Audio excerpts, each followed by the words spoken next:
For a year and a half, I've just been listening to the same story, same script, the same screenplay happening over and over and over again. And that's one of the reasons why I've pretty much stopped acting in a lot of films as well. It's so expensive to get to the theaters, considering all the difficult times that we're going through, and all the difficulties involved in physically locating oneself from their house to the theater just to experience a film. And if there's no value for the money for those 2 hours, 3 hours, people will be pissed. And I think that's the reason why the audience has spoken. I mean, nobody's turning up at the theaters anymore. So films have now stopped being fun. Okay. Because it got boring. Hero's best friend. Yeah. At one point of time, I really wanted to get a visiting card printed saying my current designation is hero's best friend. It's actually a little sad, even though it's funny. Yeah. If Vijay Deverakonda called you tomorrow and said, play my best friend, would you do it? I've said no so many times that he has stopped answering my phone calls. The Bahubalis and the RRRs and the Pushpas, but there are more failures in trying to emulate that model than there are successes. You can make a film in 75 lakhs or you can make a film in 7,500 crores, but at the end of the day, it has to entertain audience. Your wiki pages that you postpone your wedding. It is very dangerous to publicize what is personal to somebody who is well known or famous via films or mass media. I try and keep them away from the spotlight as much as possible. It goes against the norms that my peers and my colleagues have, because they're all so invested in publicizing themselves all the time. It begins with what they ate for breakfast to what shoes they're wearing and where they're going for a vacation. And if you sell yourself so much. So what is Rahul Ramakrishna's hobby? I have taken to manufacturing pictures of myself using AI. I'm flooding Instagram with AI slop to the point that I don't care if Instagram deactivates my account thinking that it's some kind of a bot. I mean, I don't take social media seriously at all. I feel that social media right now is Nazi Germany's wet dream. What happens in the real world, it gets twisted and morphed into something else in social media. And more often than not, what happens in the digital world gets twisted and morphed into something else in the real world. Holidays nale, adu namma GT Holidays da. GT Holidays, South India's #1 travel brand. Vivaha, the Chennai Silks. VQRA Wellness, Advanced Scientific Slimming. No pain, no surgery. Any weight loss, innum smarter. Hello, Rahul Ramakrishna.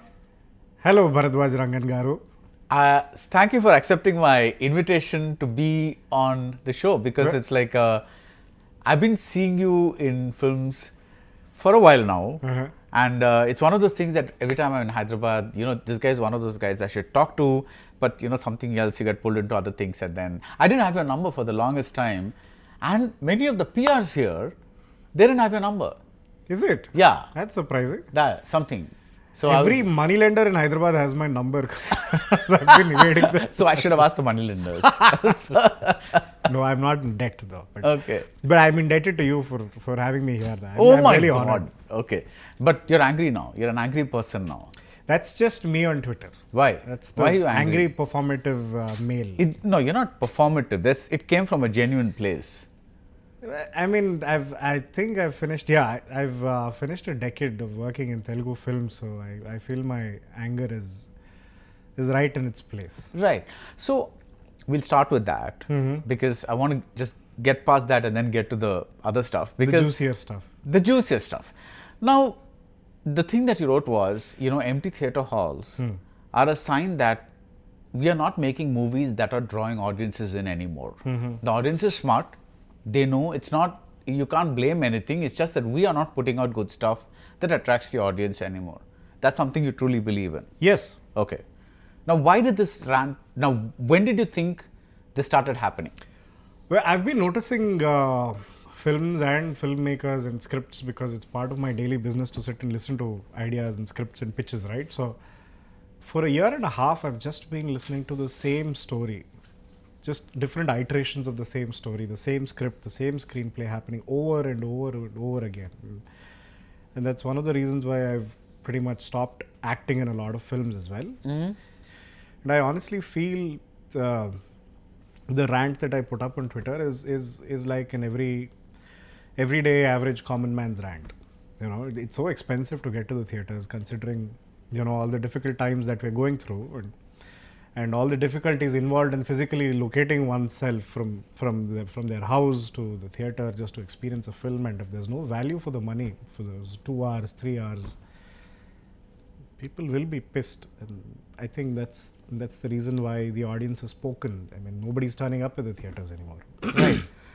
But there are films that are working. For example, for Shankranti, you had the Chiranjeevi film with Anil Ravipudi that worked. You had last year, you had a few films. Yeah, a few. But you're saying they're all few. They're Yeah. not many. You know, I mean, I don't want to get into the numbers, but honestly, if you just look at it in broad strokes, the success rate is less than 1% Of Telugu cinema. of Telugu cinema. Okay. Right? And I'm not talking about the business here. I'm talking from the demands perspective. Okay. I'm not talking from the supply side. Okay. The audience wants entertainment, Right. right? That has always been the function of cinema. And if we can't entertain them for 2 hours, 3 hours, they will find other modes of entertainment. There's cricket, there's social media, there's etc. etc. And also the fact that you can go watch any other film of your choice or discover new films on OTT platforms, which is right in your palm, right? That makes cinema far more accessible than you relocating yourself to the theater for so much amount of money, which you're bound to be disappointed, right? Right. That explains everything. As for the Sankranti releases, I think they were just spectacles, you know.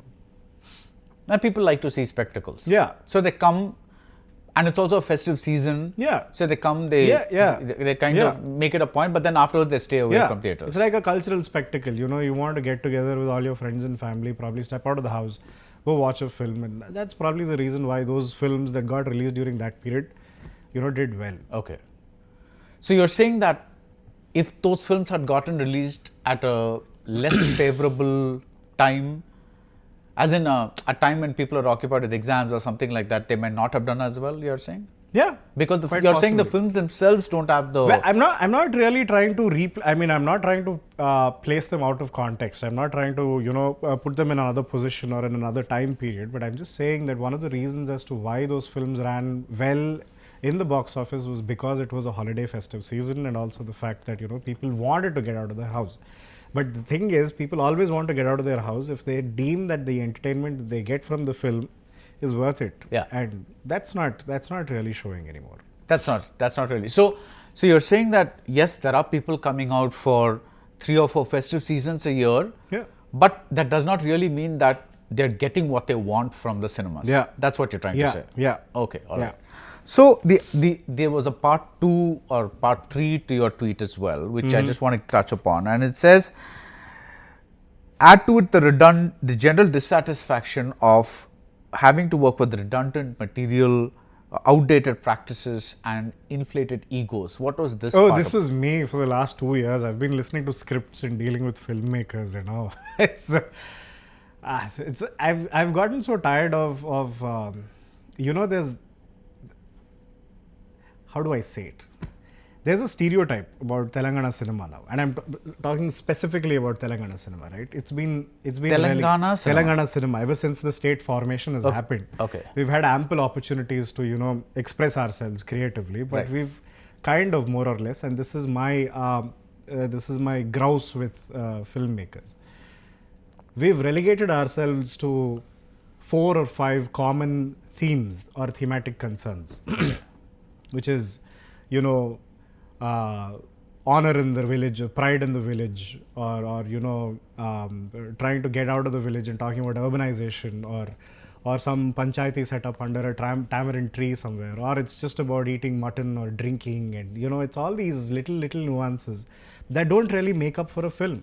And people write the same nuances, the same elements as they refer to them, and they say this is the film, this is the story, and it's just very tiring to listen to the same script, you know. It's the same script. I find 10 out of 11 filmmakers telling me the same story. So one way to look at this would be to say that, listen, why not do these films, make a whole bunch of money, and then do what you want later?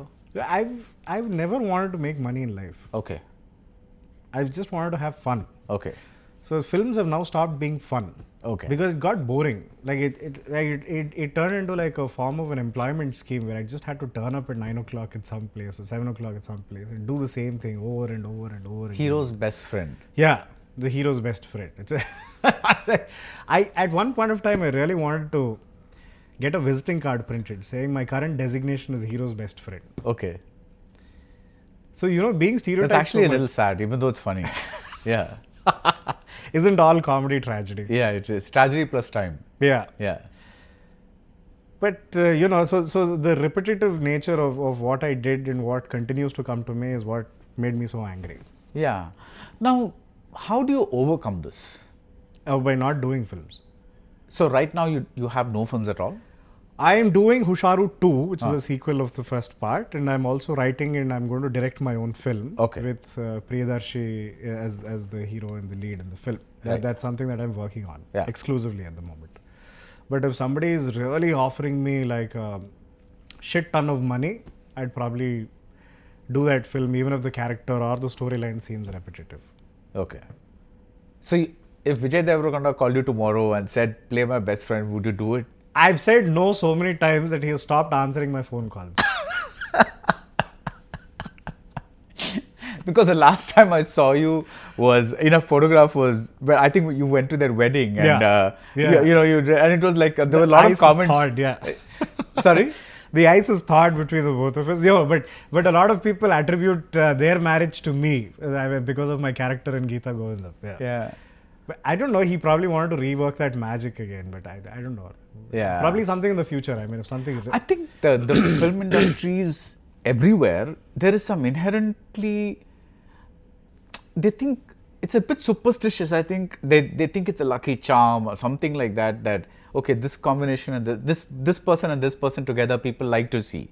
So let's repeat them. I think it used to happen with heroes and heroines also, because today heroes are saying a different thing. That is, they say, I've already worked with this female actor, so I don't want to repeat that or kind of. But back then, you used to have combinations that were popular through like multiple films, right? It's like I guess those people back then had like a lot of appetite. I mean, I don't have that appetite.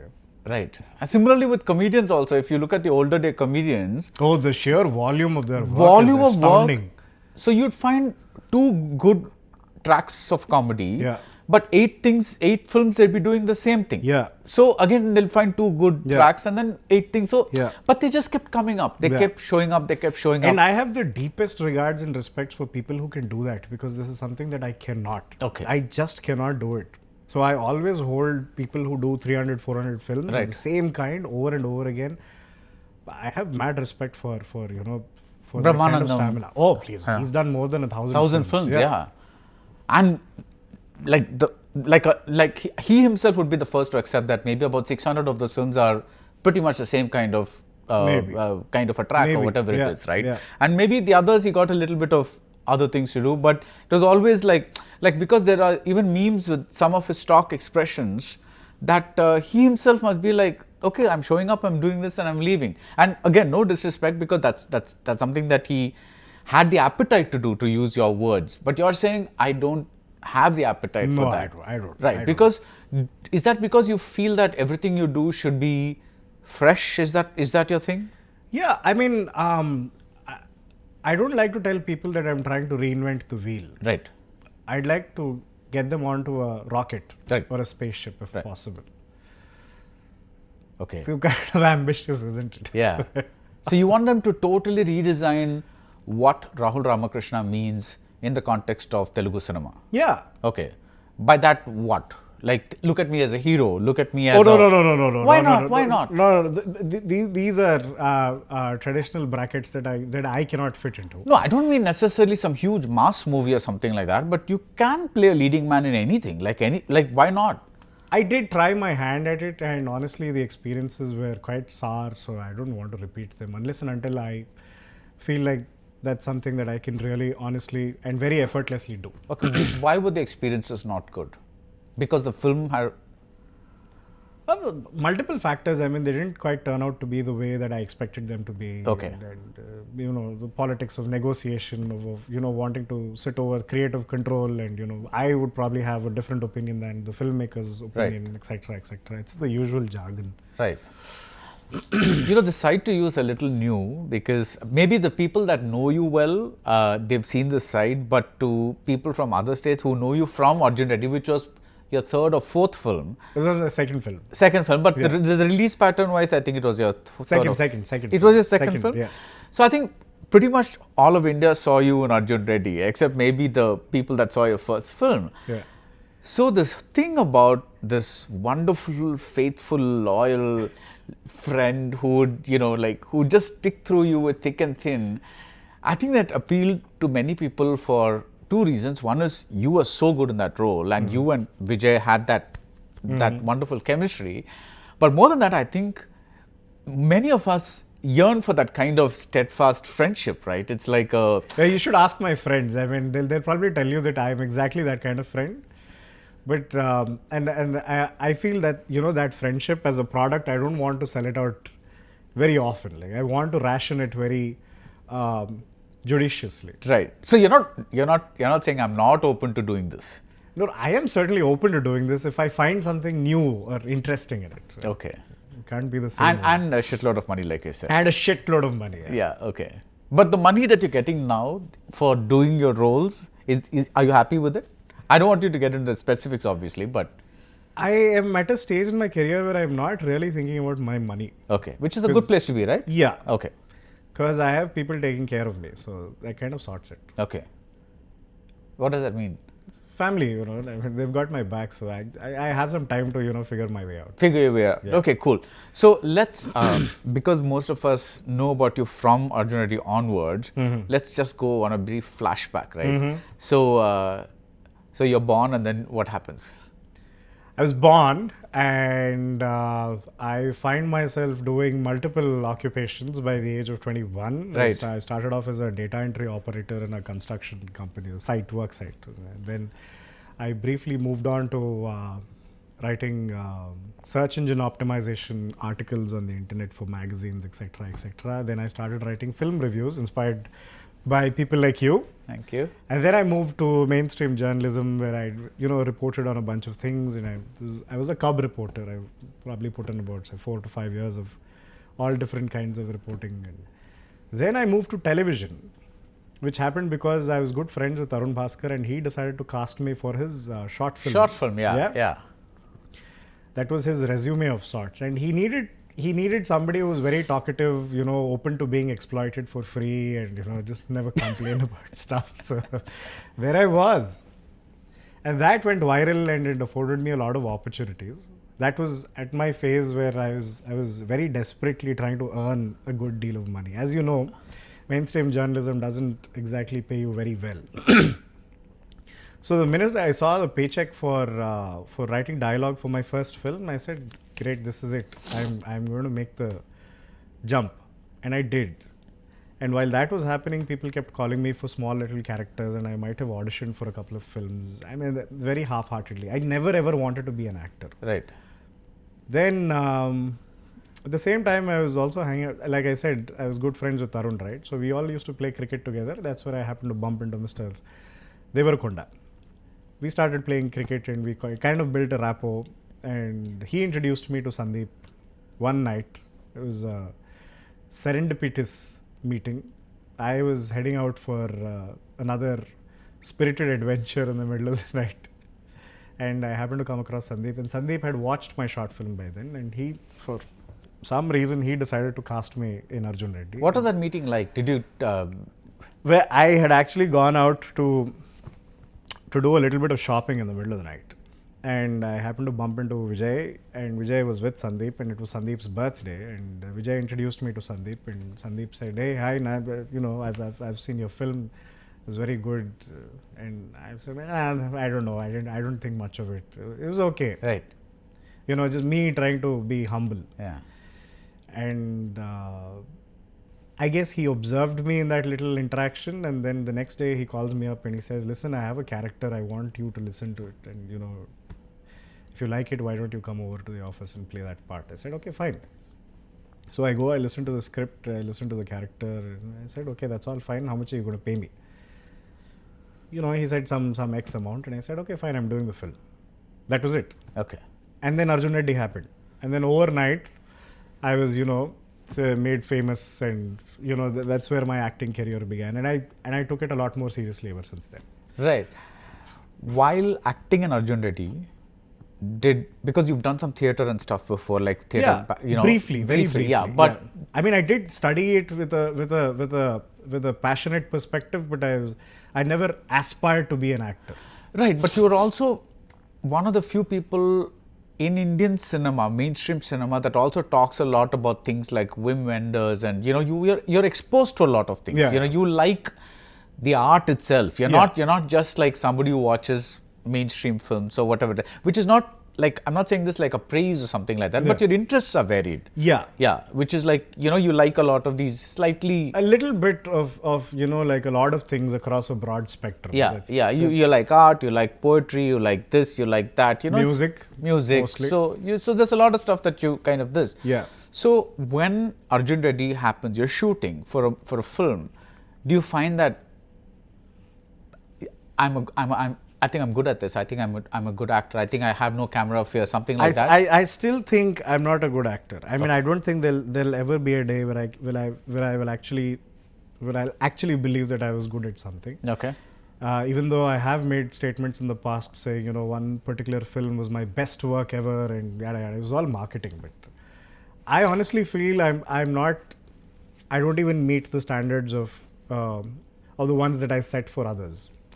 Like, for instance, I adore Om Puri, Kota Srinivasa Rao, Brahmanandam, Rajendra Prasad, Nasiruddin Shah, right? Rajendra Prasad made some very unique films. Yes. Yeah. Philip Seymour Hoffman, Robin Williams, Joaquin Phoenix, Marlon Brando. These are truly chameleons. I mean, you cannot be able to tell them from one film to the other. Yeah. So that's the standard that I have for acting, and I know for sure that I can never do that. I'm probably just doing like iterations of my own self in different ways, and sometimes it works. I mean, clearly people are being entertained with it. That's fine. It's functional that way. But the form, the craft, I'm not trying to humble myself, but I'm just being really honest here. I don't think I will ever think of myself as a good actor. Okay, but something happened there that said that I can follow this line, this work, for some time. Yeah. And was that just the money? I mean, the money was a bonus, but it was also fun. I mean, it was a break away from newsrooms and, all the stuff that I was doing prior to film. Yeah. So it was new and interesting. So this was just like a journey that I had just begun and pursued for the fun of it. Right. So, the reason you did these various things, that is start as data entry, do this SEO optimization stuff, then something else, new I even foods. hosted a television show where I pretended to be a chef. Yeah. So all these things happen because I'm doing this, but this is not really cutting it for me. I'm doing this, but I'm not really liking this. Is it that or what? It was not that. It was just, this is fun, let me do this. Okay. Until I wear myself down. And in the meanwhile, I try and find something else. Right. So till your interest drops off. Yeah. In that particular line of work. Yeah. And right now, after all that, you landed up as an actor. Yeah. And so far, the interest is still there. Yeah. Okay. As of now, yes. As of now, but yes. I've also begun developing or harboring an interest for writing and directing my own film. Right. So maybe you can expect to see me direct a film very soon. But you just said that you're doing that with Priyadarshi, right? Again, that depends on the money. Okay. And well, the state at which the markets are right now, everything is... You mean like putting a film together? Yes. Okay, right. I want to ask you one thing, as one film buff to another. I'm terribly uneducated when it comes to films. You are not, but let's just ignore that for a second. I'm not being humble. I mean, like, I know bits and pieces of like a lot of stuff. Okay, so I want to ask you this question. I think you can answer it. Now, Telugu cinema has this distinction of being the first industry to breach the pan-India barrier, right? Thanks to S.S. Rajamouli and Bahubali 1 and 2, right? Those are the first two films that technically went the whole country and all that. There might have been hits earlier that traveled in their own language, this and but this just went berserk in a different way.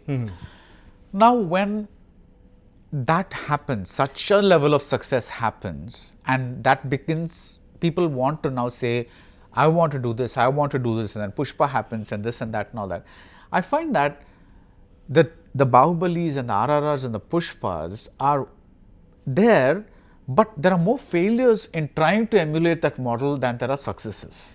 Yeah. So do you think that this searching for this pan-India thing, or doing a film as a pan-India project, do you think that has resulted in other industries, and I'm including Tamil also, I'm including certain other industries also, kind of getting a little lost in the way?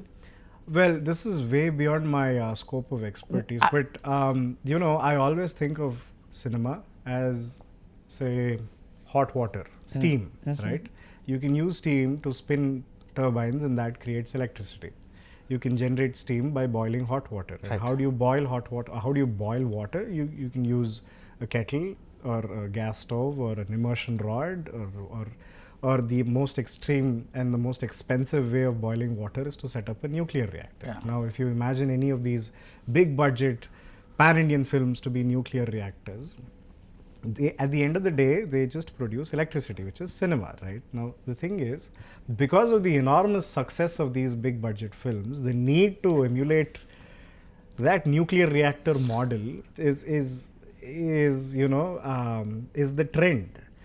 And I don't see why, though, because it doesn't seem very efficient. Yeah. You know, I mean, at the end of the day, it's still cinema, and cinema is just light and sound, right? So you can make a film in 75 lakhs, or you can make a film in 7,500 crores. But at the end of the day, it has to entertain audience. Yeah. That's where I get at in the first place. No, where I was also getting at is because I don't know numbers and all that kind of stuff. So again, this is not my area of expertise. But what I'm trying to say is that because I feel that a lot of people have gotten fixated on that. Because a nuclear reactor seems fancy, right? Right. It feels sophisticated. It's big. It's size, scale. You know. Yeah. It's technique. It is you know, all of the stuff that we think we can control and understand sometimes. Yeah. So I you know, it's the fascination with size.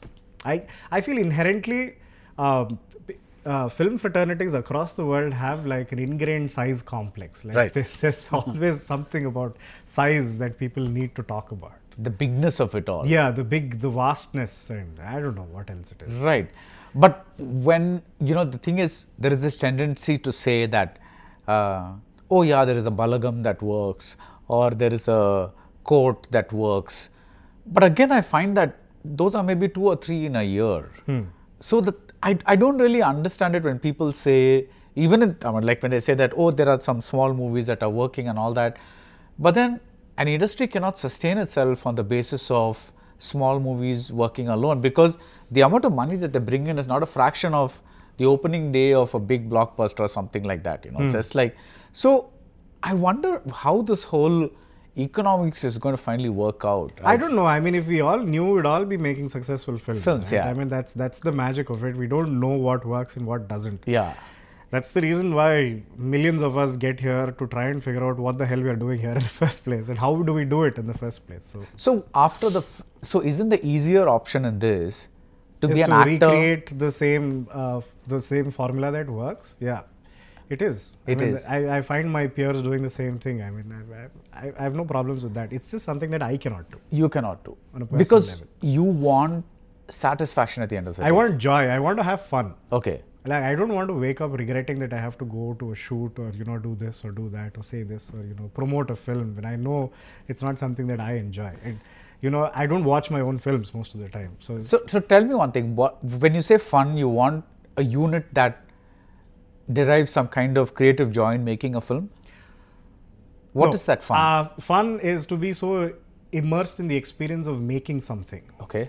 That I have to forget that I have to go back home. Okay. Like, imagine being part of a film that I like so much that it just feels sad that the day has ended, that I have to go back home. Okay.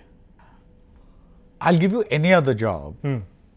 They are going to have, you can't go to a regular job, any other job. Like, let's say you're a cardiac surgeon, right? You're not going to go every day and say, I'm going to perform this life-transforming, miraculous operation. Sometimes it's just going to be something that you do every other day. Yeah.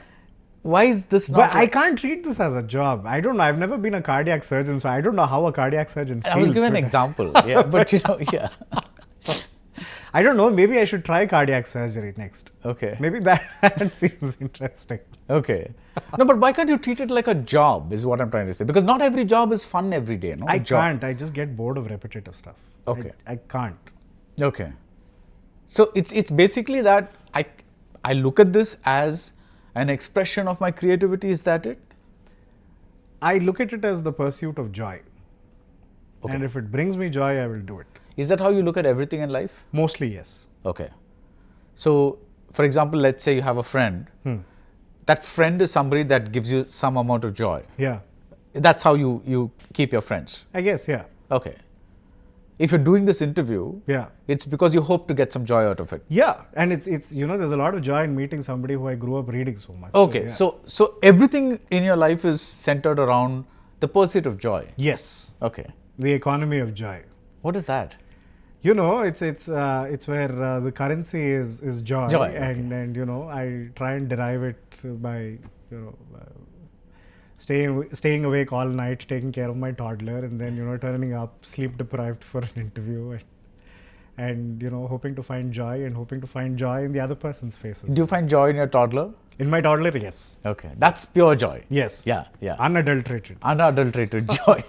Maybe you should just have a lot of children. No, That's you guarantee yourself joy. I'm afraid that joy is limited. Okay. Till the kid grows up and Yeah. Okay. I'm happy with just 1 unit of joy. 1 unit of joy. In the middle of all this, people not coming to theaters, people making the same kind of repetitive films, all these other things that you stated, where do you find yourself? I find myself on Twitter mostly, Okay. watching people's reactions and You're they're trying not to participate in the kind of monstrous machine that social media has become. okay. But otherwise, I have no particular say in what is currently happening right now. So what is it that, like, because you are not participating and you watch people on X all the time, but suddenly once in a while you erupt. That sounds kind of wrong. That People counts. on X. No, I did not mean it that way or that. But suddenly once in a while you just erupt like you did recently. Yeah. Okay. It brings me joy to That- erupt once in a while. That brings you joy as Yes, well. yes. Yeah, this is lending itself to a really good conversation about joy, because I've never met anybody that said that the only thing I wanted out of life is joy. I think a lot of people are, and I mean this with a lot of, how do I put this? I love people that have that focus, that they know what they're looking for. Uh-huh. In the sense that you might not know how to find it, but at least that is the pursuit, that is the aim, that's the goal. And that's interesting. Yeah. Yeah. Because for most people, it is money or something more tangible. Something that that if I do this, I can get this. Joy is a little harder to. Well, it's in the words of Friedrich Nietzsche, he who has a why will most certainly find a how. Yeah.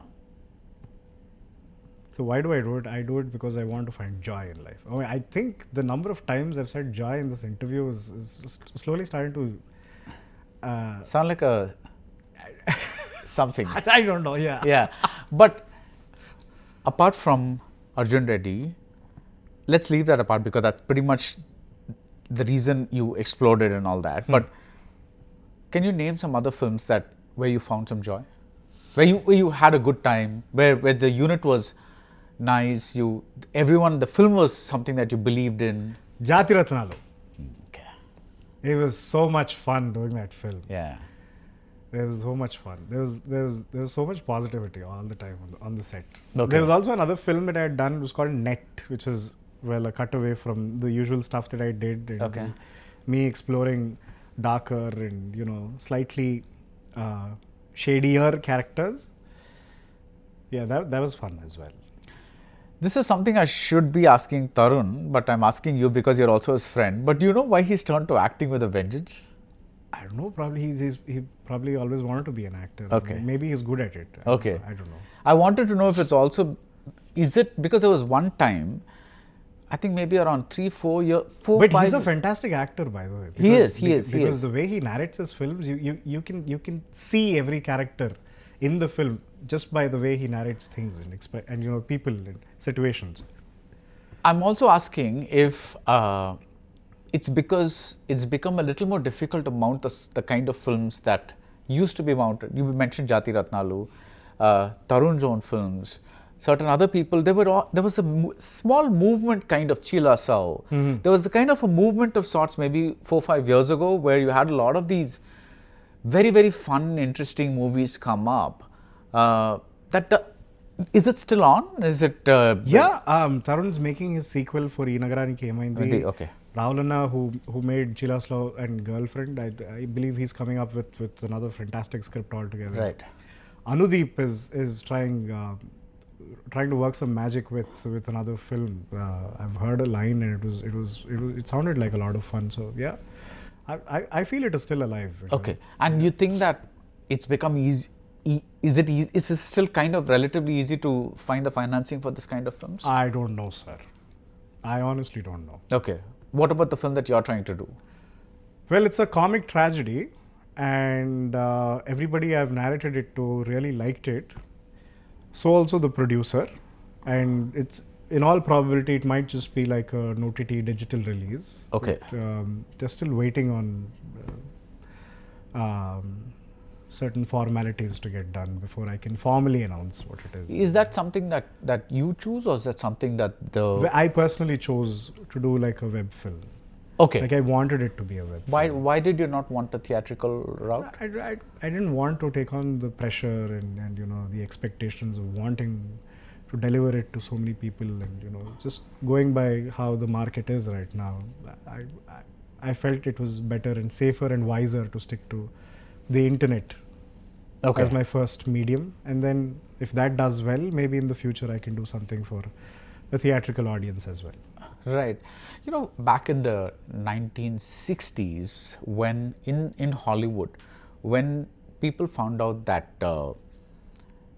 television had invaded a lot of homes, right, and people were watching a lot of shows that was appointment viewing at that time before, they found out that theatrical revenues had drastically dropped, and so they began making these big CinemaScope movies, and the robe and this and that and all that kind of stuff, which they hoped would bring people back, and it kind of did, because for a while there's all these big musicals and all these things that really needed, if you remember The Sound of Music, the very opening shot is over the Alps and all that, and you could not enjoy that on a small screen. Do you think our current obsession with bigness or size in India has something to do with, just like television then, it's OTT now, and that to break them out of that, you need that bigness?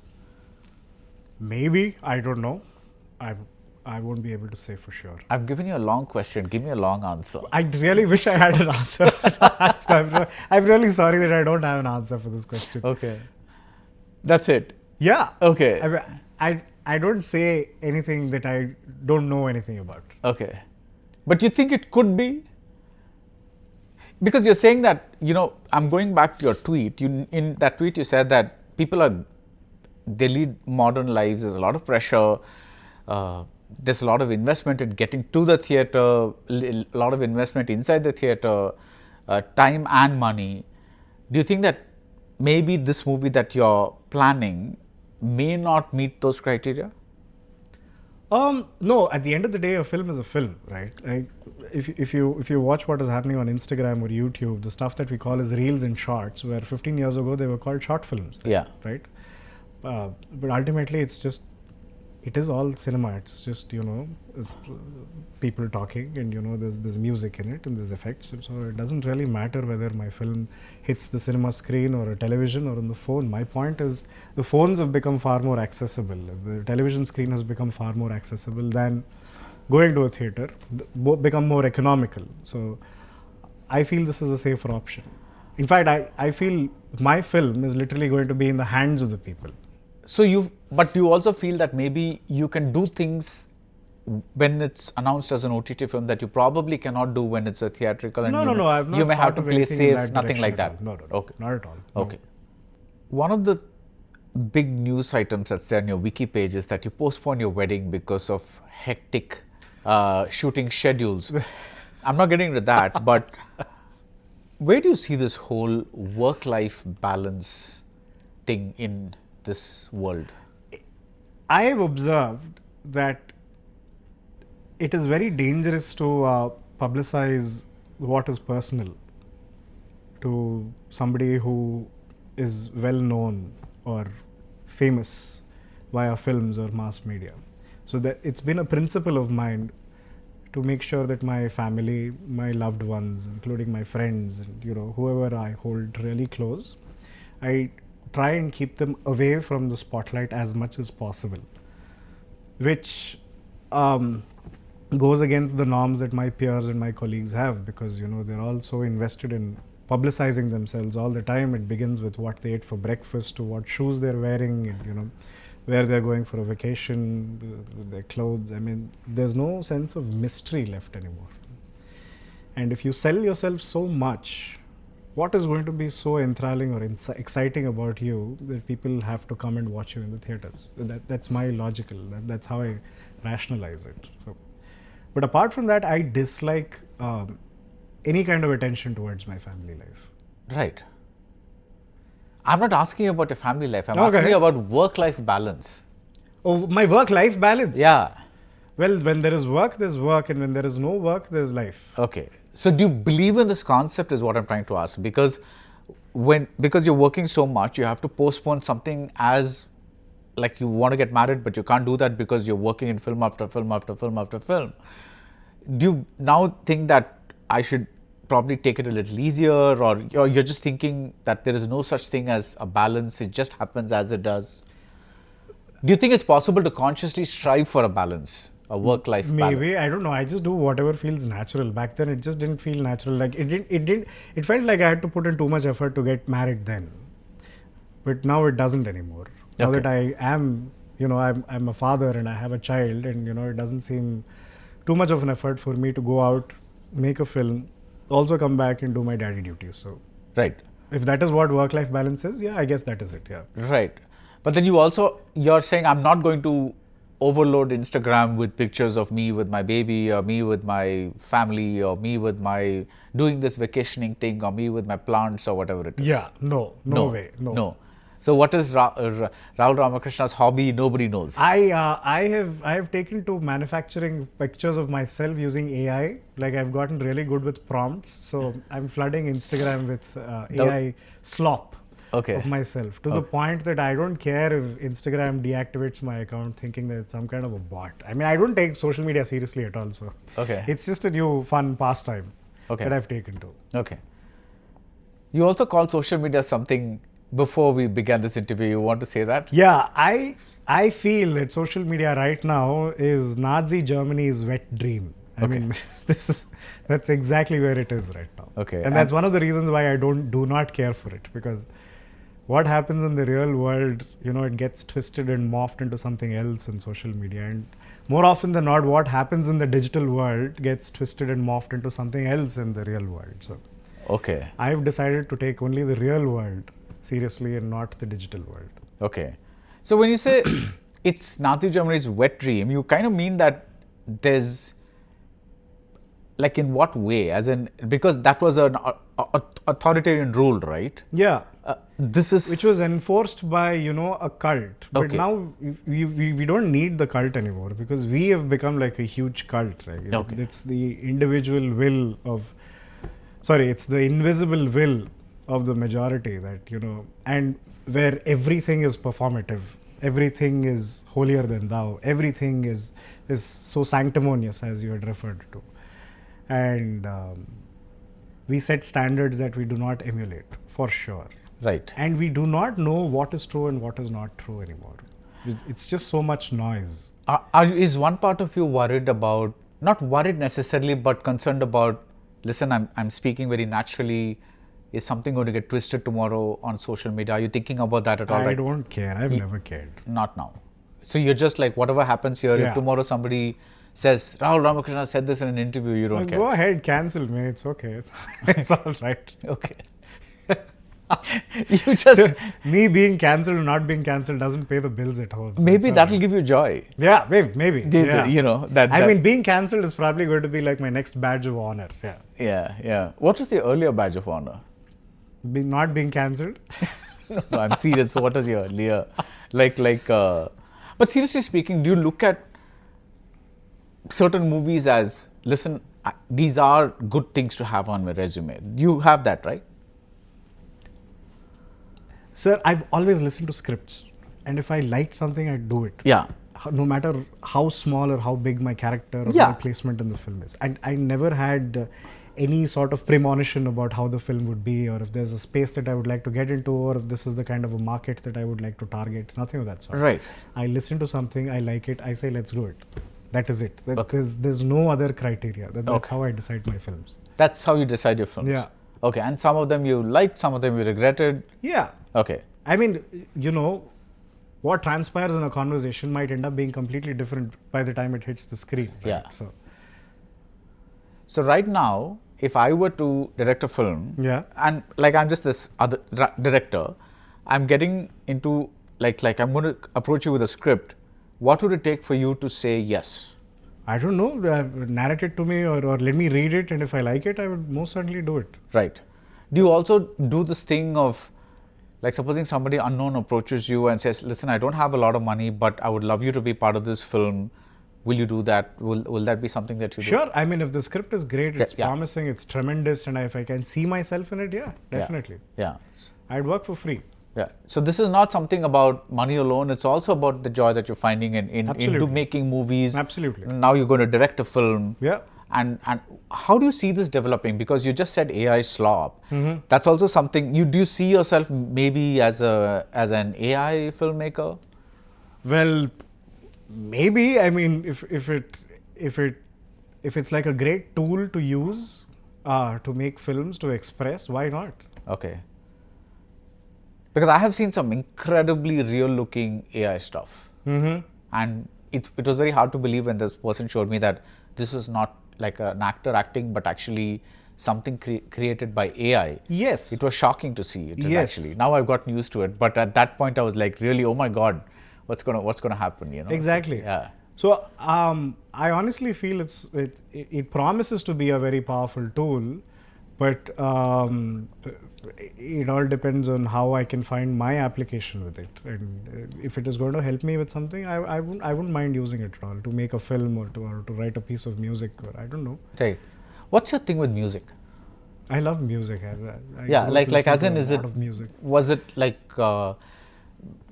yes, apart from the joy aspect of it, do you like dissecting it? Do you like, or do you just like listening to it?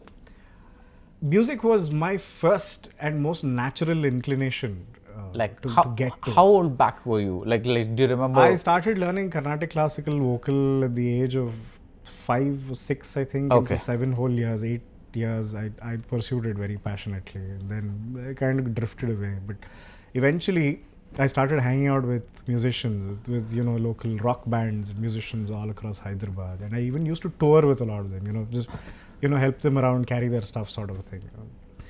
This was in your college. Yeah. Okay. And I'm always drawn to music. Okay. Even in a film, I'm always drawn to the soundtrack of it, to the songs. What are some of your favorite soundtracks? Or songs? Songs? Or soundtracks? The last film to blow my mind was Poor Things, Dune. And obviously there's always Ilayaraja, A.R. Rahman, and all the Ajay Atul, my friend Vivek Sagar, and specifically if there's one soundtrack that I keep listening to, off late it has been Vangelis. Okay, Chariots of Fire. Chariots of Fire, Conquest of Paradise, yeah, that kind of stuff. Yeah,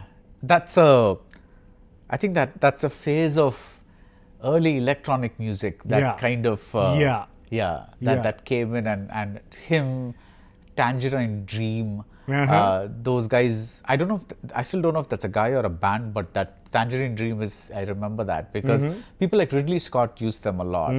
and yeah, that was something else. But Yeah, what are you but listening? off late I've been listening to like a lot of uh, electronic fusion with jazz, and there's always world fusion music. I'm a huge fan of Shakti, of Shankar Mahadevan, U. Srinivas, John McLaughlin. Yeah. That's my jam. Can you make music? No. Okay. I can play 4 chords on the guitar, 3 chords on the piano, and I can barely hold my rhythm on any percussion instrument. Yeah. Right. But you have a good ear for music? I guess. Okay. Maybe. Okay. But I think this whole idea of having a good ear for music is very subjective, don't you think? It is. Everything is subjective. It's a little subjective because, but what I mean by that is, sometimes when you mention Ilayaraja or A.R. Rahman, I would say that, see, there are many composers who hit one or two, like formulae, so to speak, and that works, and they keep doing reworkings of this. Whereas there are others that have seemingly infinite versions of thing, and I think that has to do with a mental process and having something like a ear for music. Absolutely. So, yeah. For me, Ilayaraja and Rahman sir, especially How to Name It, Nothing But Wind and Tiruvasakam, they were like the building blocks of my musical education. So also goes for so many albums of A.R. Rahman sir, especially Parthale Parvasam. Okay. That's an unusual choice. Oh, that album is amazing. Yeah. Each song is incomparable to the other song. Okay. And I wouldn't have ever known of this album had it not been for my friend Vivek Sagar, who's also a composer himself. And I rank him, amongst the very few people that I very ardently listen to. Okay. That dude also has some amazing stuff in his library. But that's the thing about music. The thing is, it's endless exploration. Yeah. Yeah. And I can never get tired of it. Yeah. Somebody asked me long ago, why do we have better musicians than we have filmmakers? I said, this is a hard question to answer, but I think it's because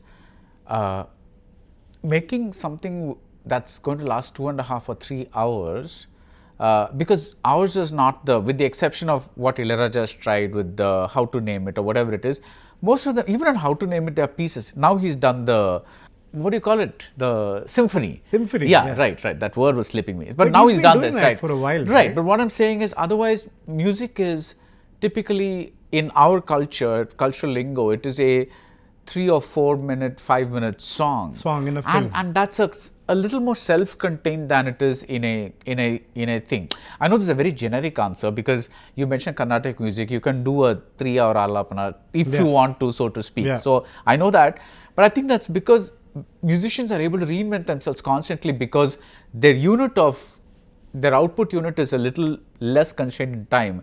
Whereas if people are doing symphonies all the time, they would probably do much fewer, like things of great brilliance. True. Amongst my favorites again are Gaddar and Goreti Venkanna, who have been always associated with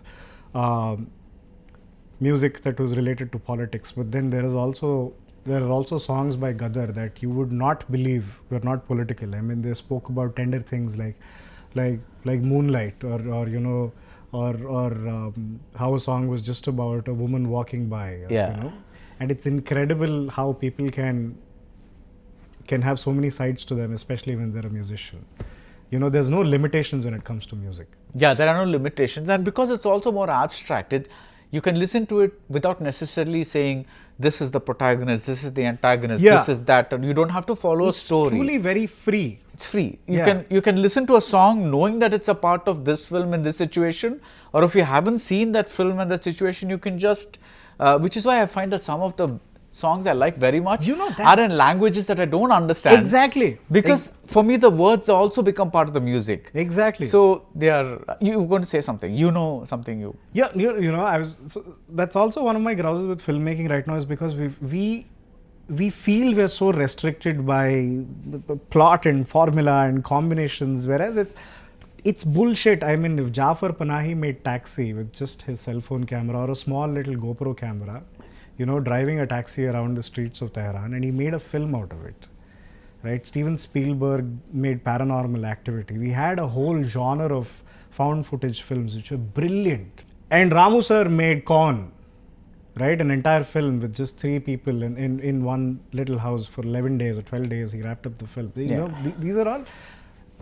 The form has now become so restrictive. I mean, and it's a restriction that people have imposed upon themselves. Filmmakers have imposed it upon themselves to, you know, always constantly think and talk about a film in terms of hero, heroine, villain. You know, song, fight. It has gotten boring when the rest of the world is doing so much with cinema. Don't you think? Right? Like, comedy has achieved so many nuanced versions. Like, people, the guy who made oh my god, What We Do in the Shadows, Taika Waititi, that's another level of comedy altogether, you know. To imagine life, to make a mockumentary about vampires living in the dark, and them having beefs with werewolves, and, you know, why don't we do stuff like this anymore?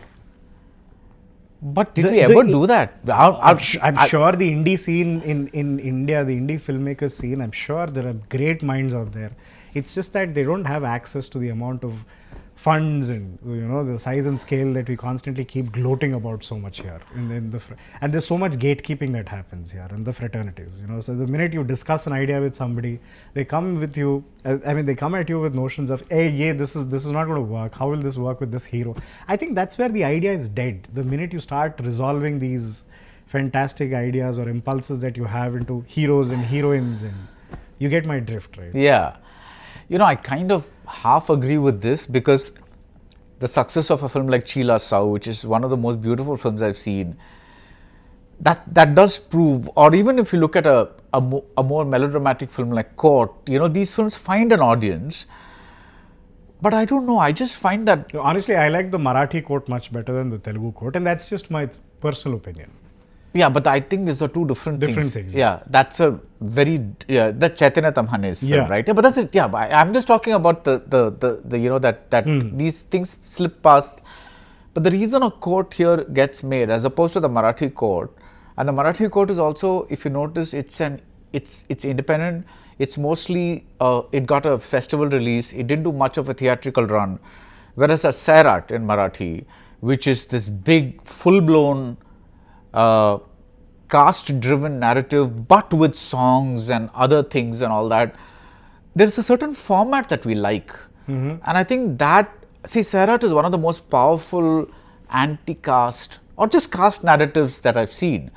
But so it's also Fundry, so also Jhund. Yeah, but then the success of same Nagaraj Manjule makes Fundry, makes Jhund, but Sairat is the 100 crore blockbuster that he has. Right. So I think some of this... my point is, why are we fixated on the 100 crore blockbuster? Why are we fixated on the money? I think it's because people, the producers, look at that kind of thing and they're blown. Oh my God, But this is the kind of money that can be made. We're living in a day and age where we don't need producers. This is enough for us to make a film. Okay. I mean, Jafar Panahi proved it. We just need, like, Tangerine was shot on an iPhone, wasn't it? Yeah. We have all the mediums necessary. We don't even need, like, an OTT platform to give us a release. Make a film, put it up on YouTube. No. See, ideally, I love what you're saying. It's not that I don't, but I also see what Vetrimaran says when he means film has always been 50% art and 50% commerce. That's something that's... Yeah, but what is commerce? What really is commerce? These are again very traditional notions of commerce, that there has to be a producer and you know, a team that looks after the money and how you market it. See, if Rahul Ramakrishna is willing to take a wonderful pay cut and then do something for the sheer joy of filmmaking, and I'm bringing that in a very like a positive way, right? I'm not just bringing it up. That's fine. Then you can do this. But I think many people also are saying, I want to make a film, but I also want to make a lot of money. So you bring in an actor, that actor is saying, I want to act in films, but I also want a lot of money. They bring in an actress, she's saying, I want to be in films, but I also want a lot of money. You bring in a music director, they want to make again, so this is this endless cycle of people looking at the kind of monies that each thing involves. So before the film gets into production, you've already spent a whole bunch of money paying the people associated that have come on board. So now suddenly you cannot make an iPhone movie because these people have come in for these amounts. I think that's what happens typically. I think people want to make money. This could get me in a lot of trouble, but I don't care. I think people want to make money and make sure that they make money from the film. It's because inherently and deep down inside, they're not very sure if the film is going to run or not. So they want to make hay while the sun shines. If you're really confident about a film making money, why don't you do it for free? Why don't you talk equity or percentages? Right. I think people are beginning to talk that. I don't Right? know. If you know all this jargon about this particular actor having so much market or this all of that, if those numbers were really any true, why don't they just work for free and sell, I don't know, a digital copy of those films for all their fans? Imagine if somebody says he has a 40 crore or a 50 crore market. So why don't you just sell 50 crores worth of digital copies of your film? Do the film for free. Why don't you? Yeah, because you already have so much money. Yeah. Yeah. I wondered about this, and I don't know what you think about this, but I've always wondered, charge your 100 crores, whatever it is, make that movie, make a movie for the sake of the art. Then. But see, then make your here's next something that I differ with you. Okay. Everything is art. Even your everything is 100 art. crore blockbusters 100%. are art. Okay. I made a mistake. Everything is art, right? I'm saying make one that is consciously that big tentpole movie, whatever. You're making that money. Make a money with the newcomer script who's fantastic. You like it, obviously you want to like it. You can't just say I'm going to help a newcomer. You want to like the script, you want all that. But I'm saying lend your name to something that is a little more like down to earth. Then go back to the 100 crore and then go back to the thing. I don't know, that it's too much of a fantasy to maybe think about, but I'm like, I wonder why people don't do that. I don't know either. Yeah. I wish I knew. But you know what I'm saying, right? Yes. It's like, so it's like you act in this. Yeah, make one capital intensive film and make another capital non-intensive film. Which makes you explore a side of your acting that you probably cannot, or do a character that you cannot explore in a bigger movie for whatever reason. I don't know. So because one of the things that we are all in love with Mammootty right now, because he's playing this intense variety of characters, range of characters, because he's playing this vampire, he's playing this a gay man, he's playing a patriot, he's playing everything. It's just like he's having the best time of his life. Probably it's like he's in an Rahul Ramakrishna film, he's in a some 100 crore film, whatever. It's everywhere. And I don't know, he seems to be the actor who's having so much fun, joy. Yeah, that's kind of. I think that's afforded to him by, a successful career. And, the years that he's put into it. The cumulative experience of all the years put together, Yeah. But what about you? Like, supposing tomorrow somebody came and said, I have this role of a transgender person or something like that. Would you be willing to do that, knowing that it might not be something that's very commercially... Well, case specific, if I knew how to act like a transgender person, sure I would. I mean, that would take like an enormous amount of research and, understanding who, what, where, how, when and why. Yeah. I would. So that's not something that, again, your choice of roles is not going to be restricted by, will this be commercial? It's more like, that's not going to be the defining thing for you. Not at all. Okay. Not at all. Okay. Yeah. You've also made a statement that there are very few times you have actually been impressed by anything that you have done or performed. Mm-hmm. That's still the case? Yes. Yes, Okay. it is. For me, the greatest honor is not an award. It's not validation. It's sitting and watching my film with 300 people or with 2 other people. Okay. Right, regardless of the screen size, it's sitting and watching it with an audience, and being so good at my work that they are spellbound, like they're dead silent, pin drop silence after the film is done. I think that is my greatest honor. Okay. I don't care for applause. For me, the ability to leave somebody absolutely speechless by my work, that's my preferred, that's my medal of honor. Right, but don't you think you did that in a movie like, let's say, Arjun Reddy, where you are so that your sincerity shines through in that part. Didn't you feel that happened?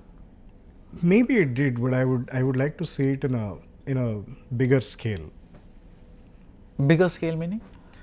There were just probably a few moments here and there. Okay. In Arjun Reddy, like it was mostly laughter and emotional support and stuff like that, right? But what I am talking about is rapt attention, pin drop silence throughout the entire duration of the film, and people getting up and walking away. Leaving them with something so profound. Right. That it's not contaminated by laughter or cheering or applause. Right. But you mentioned Chaitanya Tamane's quote. Yeah. Why don't you, have you ever been approached for anything that is that kind of indie or whatever it is? Yes. The friend of mine, Mr. Sachin Dheeraj, has approached me with one such script, and we're waiting on various developments Some to things happen. like, Yeah. okay. Yeah. But is that something It has that, the potential to take me there. like in the festival circuit Yes, and all that kind of yes. stuff? Is that something that you want? I want to be at Cannes, I want to be at Berlin Film Festival. Not necessarily. I just want to do a film. Okay. The film that is different. Yeah. I've never aspired to be in a particular geographic location. Yeah, no. When I say Cannes, I mean that kind of festival or that kind of climate, rather. Yeah, maybe. I mean, Cinematic it climate. would probably be interesting if, it all depends on how the film is shaped out. If I'm not happy with the film, but that film ends up in Cannes or Berlinale or I don't know, Sundance, I probably wouldn't, take as much joy out of it as I had hoped for. Or My God, it's expected. very, very hard to please you. Yeah, I've been told that I have extreme standards and I'm very demanding. Yeah, Yeah, that's a good thing. I guess. I don't Yeah, know. I mean, it's you stand for something. Yeah, I So, guess. have you been told you're difficult by your industry? By everybody. Everybody who's ever known me has said that I'm difficult. Like people who narrate scripts to you and then you kind of say Family, friends, colleagues, peers, everybody. everybody. Yeah. Okay. Forget family, friends, or I don't. That's personal stuff. But I'm saying professionally, do you have a reputation here that you're difficult? Not difficult to work with. It's just my difficult standards, like my expectations. Okay. Yeah. There's a streak of perfectionism that I'm not really proud of, but yeah. No, it's something you are born with, I guess. Something you aspire to. But Yeah. so, do you find or have you heard of people not coming to you because they feel that, okay, you know what, he's probably going to say no to this? No. No. That's not. It might have happened, but I've You're not aware of the it. news of it has never Never reached reached. me. Okay, okay. What do you think about the core? What is the core conflict of right now, this thing that is happening between the theatre owners and the distributors? Sir, I have no idea. Okay. I do not know anything about that business at all. Okay. Absolutely nothing at all. Okay. And better minds than me are probably better equipped to talk about it. Okay, because from what I gather, it's like single screens are saying that they are not able to sustain themselves. And that kind of ties back to what you were saying about the audiences not turning out for certain films. So I kind of thought maybe you had some thoughts on that, but yeah. I have no idea. Zero thoughts, okay, okay. If we ever revisit this interview again after 5 years, and in that 5 years, if I had probably produced a couple of films, I'd probably be better equipped to answer your question. Yeah. Then. Yeah, and fair enough, because being in production is a very different ball game from being in this. So what does the future hold for you? For me? Well, Apart from this Priyadarshi film, hopefully, fingers crossed. Hopefully, yeah. Yeah. In the near foreseeable future, there is that. But do you see? What was the question again? What does the future hold for you? As in, what do you see? What do you want to do? Oh, I'd like to direct Priyadarshi. That's you've make his mentioned life that. difficult on set. Right? Yeah, That's- and make his life really difficult on set, because Okay. for once I won't be standing next to him in front of the camera, but I'd just be sitting behind the monitor. So it's just it's like an ulterior motive I have. right. So this thing about when people, I'm joking. of course you're joking, but because you are also his friend and you know him. We're good friends, we're Yeah, close friends. yeah. So this narrative that's spun about you and Priyadarshi being the Tovino Thomas and Basil Joseph of Telugu cinema, whatever it is, sometimes you think half of this is just manufactured stuff, or quite possible, and I'm pretty sure it was Priyadarshi who manufactured it in the first place. But what do you think about the path that he's taking? Do you kind of find that interesting? I find his work very like he's trying to do some really kind of interesting stuff. Yeah. Yeah. And like you said, it's kind of interesting, and I'm pretty sure he's capable of more than kind of interesting. And that's something that I keep telling him on a near daily basis without mincing my words. And yeah, I really do test his patience most of the time. But, I think you test everybody's patience. do I now? Yeah. Have I tested your patience? Yeah, because Really? you're not giving me good answers. I'm kidding. You gave me very good answers, but sometimes it's like it's nice to keep battering against a brick wall. Well, thank you for calling me a brick wall. Yes, and I mean this in a very good way because you seem to be somebody that knows exactly what you want Yeah. and knows exactly what you want to talk about. Yeah. And knows exactly what you want to present yourself as. Yeah. And you're not very worried about what I might think or what the audience might think or what X might think or Twitter, whatever, and that's very refreshing. Yeah, I've never really cared. Yeah. So thank you for not caring about what I'm asking you. But it's been a pleasure just having this short conversation with you. Likewise. And I really hope to see your film. I want to see what kind of film comes out of this mind, just what comes out of there. And hopefully you've obviously written something that brings you great joy, I hope.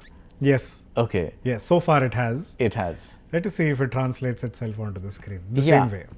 Yeah. So all the best, and if things work out, will we see it in 2027? Yes, hopefully. Hopefully, if everything works out. Yeah. So we'll hopefully meet after that. Yeah, most certainly. Yeah. So Thank you so much. all the best. Holidays nale, adu namma GT Holidays da. GT Holidays, South India's #1 travel brand. மணப்பெண்ணின் பிரத்யேகமான திருமணம் Vivaha the Chennai silks. VCura Wellness, Advanced Scientific Slimming. No pain, no surgery. Any weight loss, இன்னும் smarter.